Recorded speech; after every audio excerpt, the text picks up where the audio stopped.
Bonjour à tous, mon nom est François Letarte, bienvenue sur ma chaîne JDR D30, une chaîne consacrée aux jeux de rôle sur table, donc une vie de rôliste et le bilan jeux de rôle jeunesse. Donc 3 parties de jeux de rôle cette semaine de Chroniques oubliées, comme que c'est dans ces temps-ci réguliers. Donc je commence ça sans plus tarder. Écoute, première partie, qu'est-ce qui s'est passé? Mercredi, c'est ça. Donc, c'est ça, mercredi dernier, sur l'heure du dîner, Chroniques oubliées en présentiel. Donc, le groupe se retrouve dans une salle avec plein de statues d'elfes pétrifiées et cassées parce qu'ils n'ont cassé tout plein. Et ils sont face à face avec le gardien noir qui se trouve être, en fait, le personnage d'un des joueurs de l'année passée que j'ai décidé d'intégrer. J'ai décidé de mêler un peu l'histoire de l'année passée de cette gang-là avec ce qui se passait cette année, de faire des liens. Et là, écoute, c'était intéressant comme situation. Il y avait vraiment un conflit interne entre les personnages joueurs. Certains voulaient parlementer avec, certains voulaient le buter. Le plus drôle, c'est que le joueur qui le jouait voulait tuer. Mais sauf qu'à toutes les fois que le gardien noir s'apprêtait à faire quelque chose qui avait besoin de rouler un dé, je le faisais rouler au joueur à qui il appartenait, tu sais, pour le trip d'y donner cet honneur-là, tu sais. Puis le gardien noir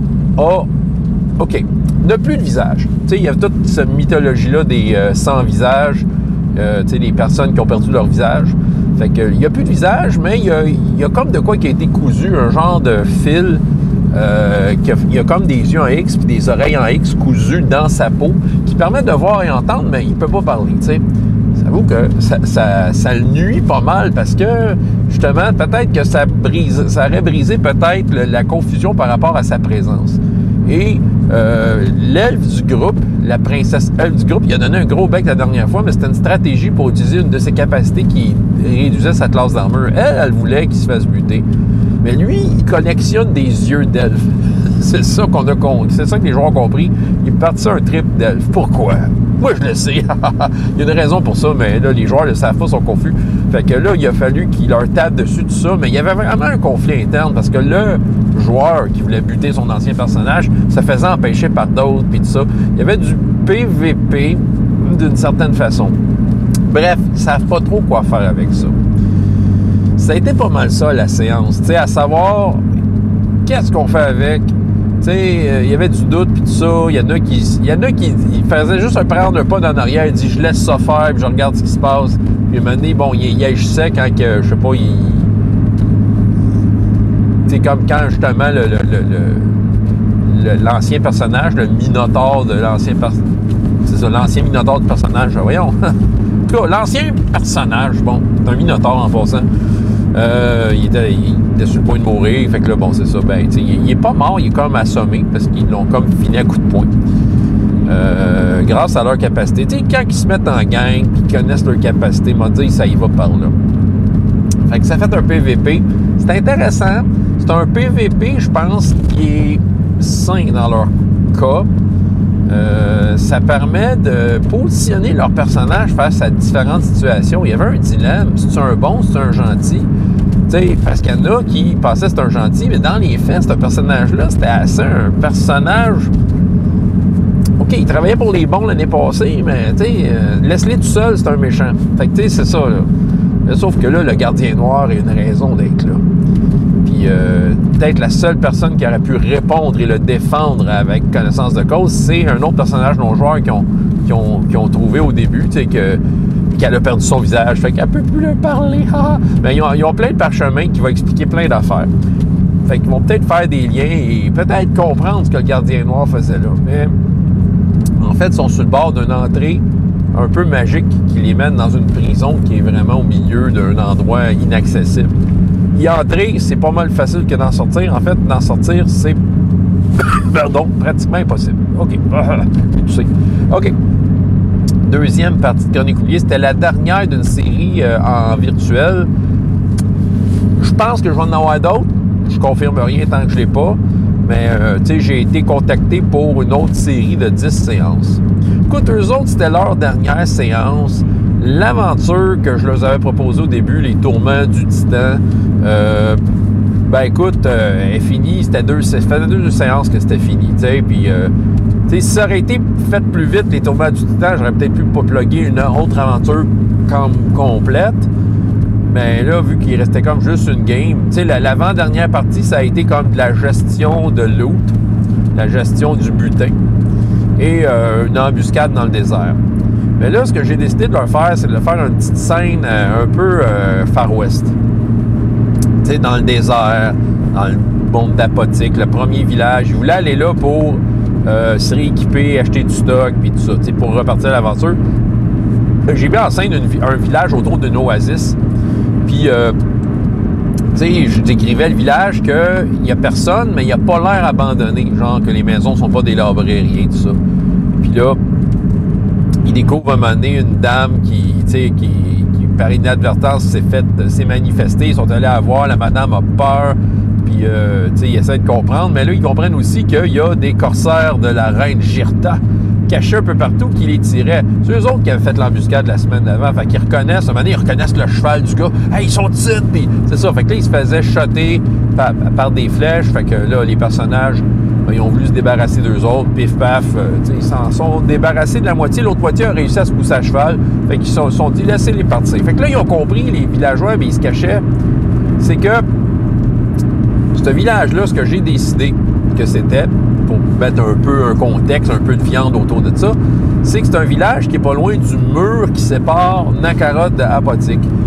L'avant-dernière game, les personnages sont arrivés au mur du côté de Nakarot pour vouloir aller à Apotique, puis les gardes du mur leur ont dit, bien, pas de problème, on va le laisser passer, mais quand vous passez ce mur-là, vous ne revenez plus. Il n'y a plus personne qui passe. C'est une façon qu'ils ont trouvé de protéger Nakarot. Fait qu'on dit, OK. Fait que là, ce village-là, ce qu'ils comprennent, c'est qu'eux autres, ils auraient bien aimé ça que le mur se construise, que leur village soit construit du bon bord du mur, t'sais. Que le mur se soit construit, en tout cas, du bon bord pour qu'il soit du bon bord du mur. Fait qu'ils sont comme victimes de ce qui se passe sur Apotique, des corsaires, tout ça, qui exploitent un peu leurs ressources, qui viennent prendre des tribus, bref. Fait que là, ils comprennent ça. Mais là, ce qu'ils comprennent, c'est que la jeune dame, vu qu'elle leur a parlé, elle est très paniquée parce qu'elle se dit « Le grand scorpion va venir me chercher ». C'est une punition, justement, quand les gens de ce village-là demandent l'aide extérieure ou désobéissent aux lois, ils envoient le grand scorpion enlever quelqu'un, tu sais. Puis là, elle savait que c'était elle. Fait que là, les personnages ont fait un plan parce qu'ils se sont dit « Ben écoute, on va vous aider, on va tuer le grand scorpion ».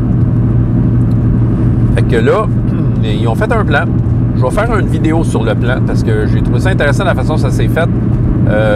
J'ai comme un peu pris en main une partie du plan juste pour l'organiser. Puis je vais vous expliquer un peu tout ça pourquoi. Mais tout ça est pour dire qu'ils avaient tout placé leurs affaires. Les villageois, ils ont trouvé que, OK, vous allez nous aider, on va vous aider, on va prendre le risque. Écoute, pardon, le combat a commencé, le grand scorpion est sorti de la terre. Il a voulu prendre la madame. Écoute, je roule un naturel pour le scorpion qui avait gagné l'initiative. Fait que, tu sais, ce que je décris, il était sur un toit avec le chevalier. Fait que là, tu sais, dans le fond, ce que j'ai décrit, c'est que oui, la dame s'est fait prendre. Oh, il a roulé un, mais bon, elle s'est fait prendre, sauf que la partie d'en bas de sa pince de scorpion a comme pogné dans le mur, est plantée dans le mur. Fait qu'elle se fait pas écraser complètement. Fait que là, ça leur a acheté du temps, une chance, parce que, ça veut dire, je pense que le premier round, la madame voulait protéger, elle se faisait enlever, là, tu sais. Fait, il aurait fallu qu'ils repensent à tout ça. Fait que là, toute la gang, ils ont tous fait des affaires, des flèches, le voleur dans son dos, le magicien le nécromancien qui envoie des ténèbres dessus, tout ça. Tu sais, ils se sont donnés à fond, en 2 rounds, ils ont réglé ça. C'était quand même un monstre tough. Mais tu sais, je l'ai mis tough, mais faisable, parce que c'était la dernière game, je voulais pas m'éterniser. Tu sais, on a même défoncé un peu le temps, une dizaine de minutes, mais tu sais, sérieusement, ils étaient contents. Ils étaient satisfaits, là. Ils ont eu une scène de western, là, tu sais, c'est ça. Tu sais, imagine le village, tout le monde est caché, a peur, puis là, il y a des tireurs, c'est toi qui tires ces personnages, puis eux autres, ils descendent comme des bandits, tu sais. Ah oui. Clairement, j'ai l'impression qu'il y en a qui vont venir la prochaine fois. Je ne sais pas si ça se fait, comme je dis. Et puis évidemment, qui va s'inscrire. Je ne sais pas comment ils marchent dans cette école-là. C'est premier arrivé, premier servi. Il y a comme 6 autres personnes qui vont être plus vite qu'eux autres puis ils vont s'inscrire. Je ne sais pas. Là, je n'ai pas le contrôle là-dessus. J'ai généralement pas très le contrôle quand vient le temps des inscriptions de ces affaires-là. Dernière partie de Chronique oubliée. Aujourd'hui, au lieu du drame. En fait, il y avait un problème. qui était encore là dans... Tu sais, les autres, ils exploraient comme, en fait, à l'intérieur d'un corps d'un titan pétrifié qui servait de repère pour des cultistes au service d'une vampire. Ils ont découvert ça dernière game. Ils ont découvert plein d'affaires. Ils sont allés lire la Géode. Là, c'est ça, ce bout-là, c'était fait. Mais il y avait un problème. Ce qui maintenait un peu les affaires puis que ça marchait, c'est qu'il y avait la momie d'un paladin Minotaure qui avait la lance et le joueur Minotaure voulait cette lance-là. Sauf que le joueur Minotaure, pardon, un peu précédemment, avait touché à un objet maléfique qui avait tatoué un pentacle dans les mains. Et ce pentacle-là, ben, ça dérangeait la momie. Puis là, il s'est dit, puis là, la momie commençait à se désagréger, puis elle dit, si je me désagrège, la lance aussi va disparaître, et sa mission aussi. Puis le joueur Minotaure voulait pas, il voulait la lance. Il dit, je vais reprendre ta mission. Sauf que je peux pas t'en donner, t'as le pentacle, faut que tu trouves une façon de l'enlever. Mais le joueur a comme figé, il restait devant, puis il faisait comme rien, puis il dit, ben là, puis il disait, ben c'est ça. Puis là, il y avait une joueuse à côté qui disait au Minotaure, ben, non, mais on a une solution, mais, tu sais, elle se disait pas c'était quoi, puis pourtant, tu sais, je leur avais donné plein d'indices, mais il allumait pas. Fait que, tu sais, c'est correct, tu sais. Fait qu'à un moment donné, là, j'ai décrit que le paladin Minotaure, ben, il dit, ben, lui, il veut aller couper ta main. Fait qu'il a levé sa lance, il l'a pogné, le joueur, il restait 3 points de vie. Fait que là, il a fait 15 points de dommage avec mon super système. Il a testé sa constitution, il a raté son jet. Techniquement, il est mort selon mes règles. Mais là, le joueur, il paniquait. « Je suis mort! » Je dis, ben en fait, tu te souviens, c'est ta main qui voulait couper. Fait que tu sais, 0 point de vie, t'es pas mort. Non, mais ta main est coupée. Sa main est à terre. Fait que là, le gros drame, l'autre elle avait de quoi pour le guérir, elle l'a guéri. Lui, il s'est cautérisé avec du feu. Puis le Minotaure, il est parti à la chasse de tous les autres qui avaient le pentacle. Il y avait au moins 2 autres personnages joueurs qui avaient le pentacle dans les mains. Et un cultiste encore sur place. L'autre personnage joueur qui avait le pentacle dans les mains, tu sais, à un moment donné, il y a un méchant à côté qui a fait détection de la magie. Puis, tu sais, la façon que ça marche, détection de la magie dans Chroniques oubliées, c'est que ça, non seulement ça détecte la magie, ça t'explique ce que c'est.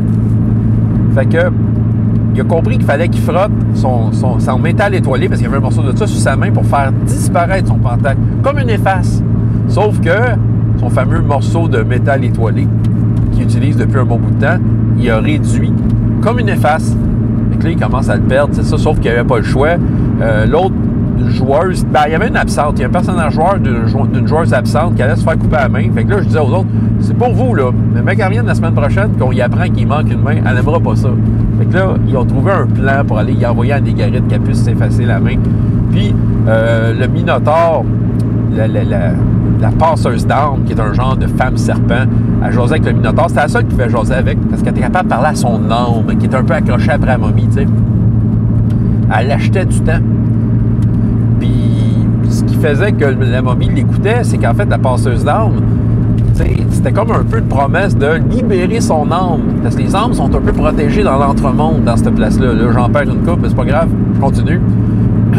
Mais c'est ça. Sauf que là aussi, l'autre affaire, c'est que la joueuse chevalière, elle a une armée à commander. C'est une armée d'elfes noirs qui sont tous des jumeaux identiques. Ils viennent d'où ces jumeaux identiques-là? La grande finale de l'Arme des Dragons. La reine Khafre a donné naissance à 10 000 soldats qui étaient tous pareils. C'est bien fucké comme séance. Fait que là, ils sont rentrés, puis les elfes noirs sont associés à quelque chose qui dérangeait la momie Minotaure, probablement de son vivant. Fait que ça leur a acheté du temps aussi, puis elle a voulu courir après les elfes noirs pour les battre. Mais la joueuse chevalière a réussi à désarmer le Minotaure de sa lance. Et à ce moment-là, le cultiste, qui disait « Oui, moi, efface ma main aussi », il était dans une cage, il l'avait mis dans une cage. Ils n'ont pas effacé la main, ils ont juste coupé. Fait que là, ça a comme fait désagréger, désintégrer la momie, et la lance était là. Et le joueur qui a maintenant, Minotaure, qui a eu maintenant juste une main, a maintenant sa lance qui se prend en 2 mains. Sauf que ce groupe-là sont chanceux dans leur malchance, dans leur décision. Je pense que j'ai déjà expliqué comme un exemple dans ce donjon-là. Les joueurs faibles sont allés dans le côté où il n'y avait pas vraiment de danger, en tout cas, pas des super gros dangers, puis les joueurs forts sont allés du côté où ça rockait, puis ça aurait juste été le contraire, il y aurait eu plein de morts. Puis, tu sais, quand la bombe a explosé, tu sais, sont mardeux, là, vraiment, là, très, très mardeux. Ce qui fait que Ce qui fait que, tu sais, dans leur malchance, en fait, ils ont fini leur mission, là. Ils sont dans un downtime. Et non seulement ça, l'année passée, les personnages qui étaient là ont pris un château, fait qu'ils ont accès aux richesses, tu sais, ils ont plein de ressources. Fait que, tu sais, il va pouvoir se faire une main en homunculi ou magique ou mécanique. Fait que, tu sais, je sais pas comment je vais gérer ça, une main mécanique, parce que j'ai le goût d'y mettre de quoi de cool, mais avec un certain downside. Tu sais, on verra bien. On verra bien. Mais reste que, tu sais, c'est ça, ça fait des histoires à côté, là, puis à soir, là, tu sais, j'ai une joueuse qui prend des ateliers de musique avec moi le soir, ben, pendant qu'il a parlé toute la journée de sa main coupée, mais tu sais, à quelque part, c'est comme, c'est l'histoire de son bonhomme, il a perdu une main, un minotaure, une momie minotaure, il a coupé la main parce qu'elle était maudite. C'est le genre d'histoire qu'il va se rappeler toute sa vie. C'est-tu cool, un peu? Voilà, c'est un beau bilan, ça, hein? Fait que c'est ça, faire ça le tarte de JDR des 30 et jusqu'à la prochaine fois. Il y a autant de plaisir dans la vie que dans les jeux. Au revoir.